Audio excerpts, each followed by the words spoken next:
The Sting, starring Paul Newman. The B-Movie, starring Jerry Seinfeld. Sting, All This Time, starring Sting.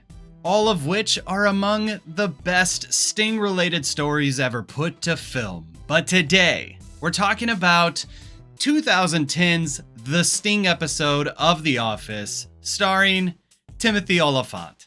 Oh no, that's a male model. No, that's him. That?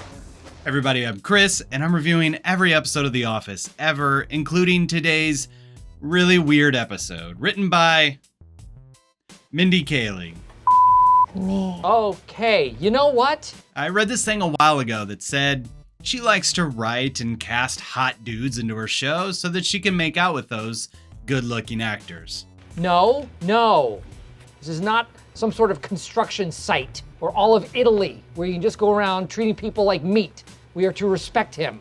So $5 says that she wrote Kelly to be originally playing the Meredith part.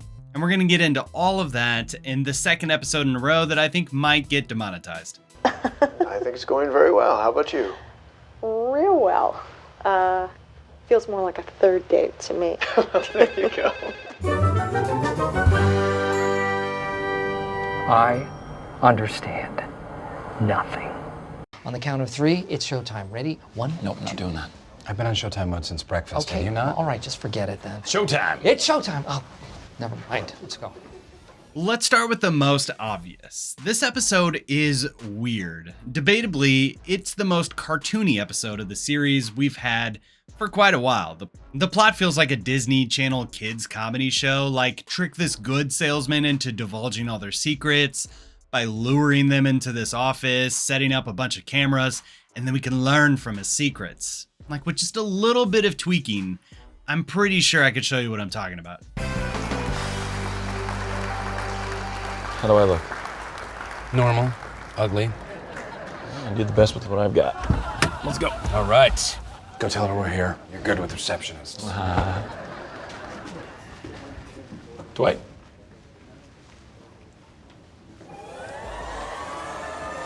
I know how we can learn his tricks. What I'm about to show you is of the utmost secrecy. Is that your office? Yes, Jim. Hey, it's my mug. You know this isn't real TV, right? Yes. Imagine how well you would do selling our stuff. I would like to introduce you to Mr. Danny Cordray. He is going to be joining us as our new traveling salesman. Say hello to Danny. A lot of people don't know this, but Timothy Olyphant got his first big break in the industry in 2008's Transformers alongside... Shia LaBeouf. Oh wait, that's the other guy, Josh Duhamel. He reminds me of somebody. Can anybody guess who that is? Josh Duhamel. Yeah, I can see that. Okay, cheesy bit aside, I always confuse these guys. I remember Olyphant from Scream 2 in the late 90s, and then in the mid-2000s, him and Josh were just ping-ponging all over the place with TV series and movies, sometimes good guys, sometimes bad guys, and it doesn't matter which one it is, I always get it wrong every time I see them on screen. I was watching Jupiter's Legacy, and I was like, oh, Olyphant, he's such a versatile actor. I have the same thing though with Keira Knightley and Natalie Portman, Jessica Chastain and Bryce Dallas Howard, Macaulay Culkin and that guy from Succession. And then back to this episode, the hotel receptionist from Niagara and the lady from Frame Select that look identical. I don't care what IMDb says. I think they're the same person. They're the same picture. Anyway, that's why I always appreciated this bit with Michael introducing Danny to the rest of the office. Danny Cordray, by the way, is named after Randy Cordray, who was a longtime producer for the show. And in another loose connection to the Niagara episode, Randy Cordray is actually credited as the ship captain in that one. The more you know. I guess while we're talking about connections to other episodes though, it's worth mentioning that Michael didn't seem to have a problem riding a bike back in the Benihana episode in season 3. I take spinning classes 3 times a month. I think I know how to ride a bike. Last episode I said something about how I don't think the creators of The Office ever expected the audience to binge the show on repeat like we all have and catch all these minor little things. And I personally can't fault them for forgetting many of these little bits they've done on the show over years. Sure, I've heard that they have this massive binder that they kept all the details in, But as years go by, new writers get on staff and mistakes happen. But this entire thing is just an interesting phenomenon to me. Creators creating something for a particular venue back in the mid to late 2000s, and we've all taken it to a new level years later. I saw this chart this week about internet searches for major television shows after their finale. As most waned immediately, The Office boomed and is holding strong. Given I might personally account for a significant portion of that percentage of searches, The Sting is an interesting episode though. Like I said at the end of last week's field guide, I forgot this episode existed entirely, which is weird because Kevin and the Zits comes back later in season 8, and Cordray had to start somewhere. So you're gonna be working here? Yeah. I do hyper relate to a few moments in this episode. If you ever want to know what I'm like when no one is around, I'm the kind of guy that yells at cabinets when I stand up without looking and conk my head on one. Stop it. We did what we should have done. We just got bested. Why is there a door close button if it doesn't even close the door? I don't know why, but that moment of frustration and urgency to just get out of there, it definitely resonated with me. I also really appreciated Dwight's complete 180 after 5 o'clock. Let me handle this, Jim. Drop the act, Cordray. Okay? We all know that you probably thought that Pam was too meh or thin without being toned. So that's it? You fine? It's after 5, Jim. I'm not gonna take this home. Pleasure. I work from home now so much, it's hard for me to turn it off like that, so it was a solid reminder to me. And I really like the deeper meaning of this one. It's kind of hard for people to have an accurate depiction of themselves. Right? Sort of like a little younger version of me. It's hard to judge ourselves accurately, isn't it? I do think that accurately viewing ourselves from other people's perspective is a really difficult thing for us to do. It sure is. What are you doing here? I'm Chris. I'm here to tell you that you do bits like this and then you forget about them all the time. Like what? Well, there was that time you did the whole dummy thing in season 6. Yeah, I guess kind of dropped the ball there, didn't we? Or did we? Boy, that was weird, wasn't it? It's like when you're used to watching your normal show about people working in an office, and then it just devolves into madness. It's kind of jarring. I didn't mean that. I'm sorry. I'm not. It's just I'm very upset right now. I'm very upset. I know. Anyway, we're gonna get into that more in the ratings. For now, let's dive into the deeper meaning.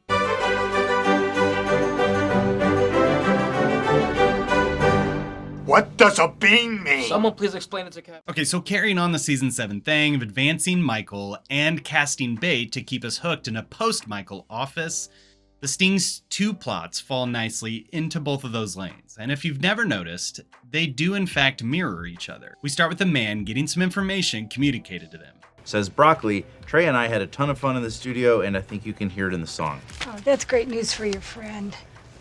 Yeah, it's great. Oh, hey, no, I'm not busy. What's up? What? You are busy. We're in a meeting. It's Jim, okay? He drops whatever he can so that he can put himself into action to recapture who he really sees himself as. I was the artsy musical one. And Here Comes Trouble, I had 4 solos, Broccoli Rob had 3, right? And the only reason I got out of the sales game was to be reluctantly called back in. You don't look reluctant, Michael. You look really eager. No, I don't have time for this. He works that plan. Starting a band and I need you on keyboards. Nah, I play for pleasure. I'm willing to pay you. You know what this is? This is a stinger, The what? like the movie. I think you mean the Sting. He fails spectacularly. I don't think they usually skate to such bad songs. Yes, and it's the sincerest form of flattery. Or crazy. Well, I'm gonna go. okay. He pivots and finds success, small as it may be. So we're just like jamming as friends? 1, 2, 3, hit it. The sale that mattered, I made. Boom. Funny thing about it, we don't even need him. We already have Packer on the road. And it comes only when he's being real. More universal. Sometimes I feel like life has passed me by. Couldn't get out of bed today. But you beat us anyway. Can you imagine how well you would do selling our stuff? Michael's story, fantastically stupid as it is reaffirms a few things that we know about the character. He lives in a fantasy world. He has a hard time seeing himself as others do. He's on a search for significance, and that search often leads him to make dumb choices. But ultimately, he wins those around him by allowing people to see the real Michael.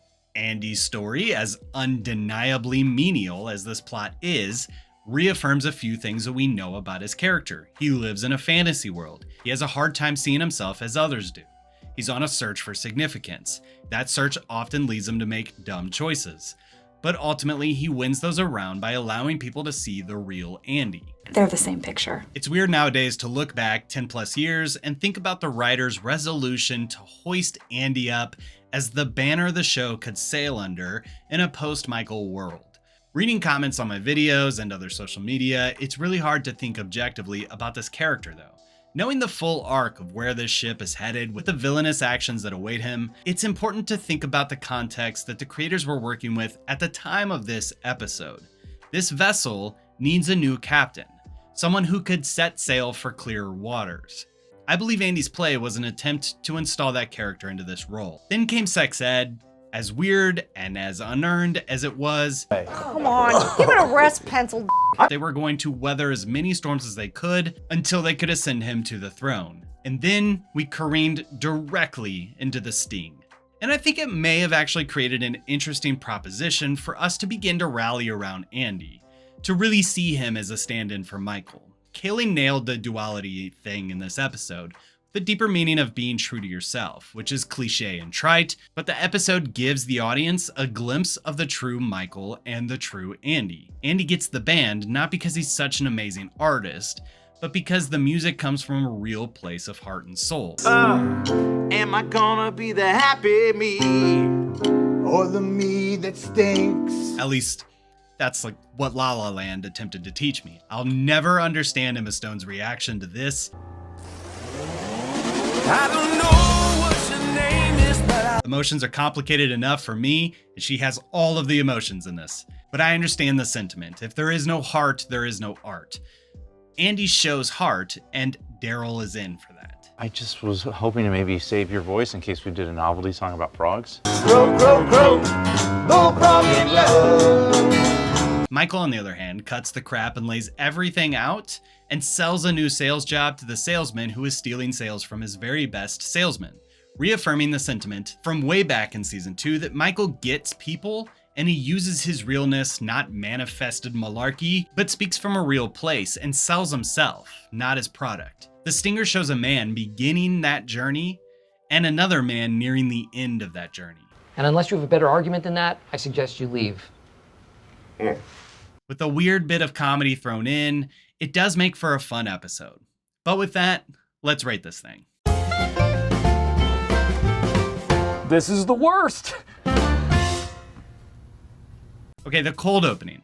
I may be 100% making this up, but I think the idea behind this is to show that Michael is going to be growing in this episode. I mean, learning to ride a bike is a big deal. It's like a rite of passage. I even made this for my daughter as a young budding film editor guy.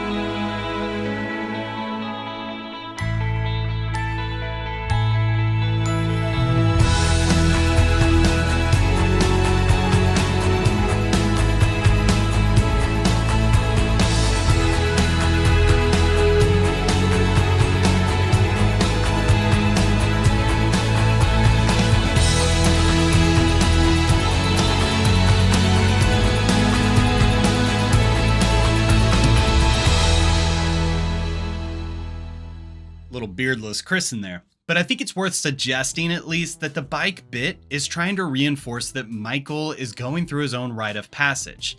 That while he's still going to have some bumps and bruises along the way, he's gonna come out on top.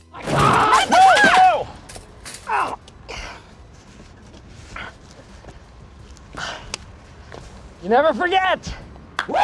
Still though, I don't know. It's fine. The whole gang goofing around is good. It's forgettable though, but we don't have many more of these with Michael left, so I'm going to give it a 3 out of 5. Woo! As for the episode, well, I think we just need more evidence. I wish there was a way to gather more evidence. I think, yep, I got an idea. Brooke, let's go. Come on.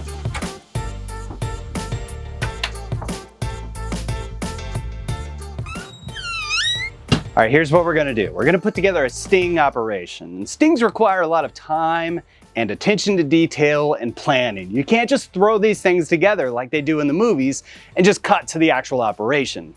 All right, so here we are. We're gonna do this thing. We're gonna sting this thing. We're gonna try to catch it in the act. So as you can see, I have a lot of different monitors playing this episode, and I'm not sure that's gonna help us, but when in Rome. So the setup for this one has all of the trappings of a good episode of The Office. We have Jim and Dwight out on a sales call. It's classic. We've got a simple B-plot back at the office, kind of. And really what we're looking for is points at which this episode goes into the slapstick, cartoony, zany territory. That's when we get to... So anyways, she says, that is the biggest penis I have ever seen. And I said, I know. That's why I brought you to the Penis Museum, where tickets are $1,000. Well, hello, Danny. Okay, but that joke actually is great. It's a classic. Dwight gets people without really getting them. But these situations, they can devolve very quickly. I know how we can learn his tricks.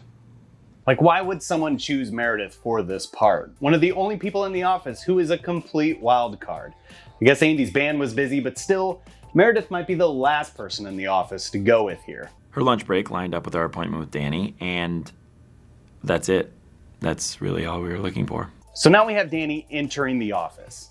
How'd they get him there so fast? I guess it's possible that they skipped some time. I mean, sweet multicam system setups like this don't come together by themselves. But I guess with a little elbow grease and using Dwight's office. Also, I noticed that you can actually see Pam's painting real quick if you look. Then this whole thing just turns very adult filmish, and it just keeps getting weirder and weirder to the point that it's 100% unbelievable. The suspension of disbelief is long gone, and it's crazy to think that this male model of a man would still be in this room. He's not that good looking. Yeah. I don't understand why everybody's obsessed with this. He's very, very handsome. Okay.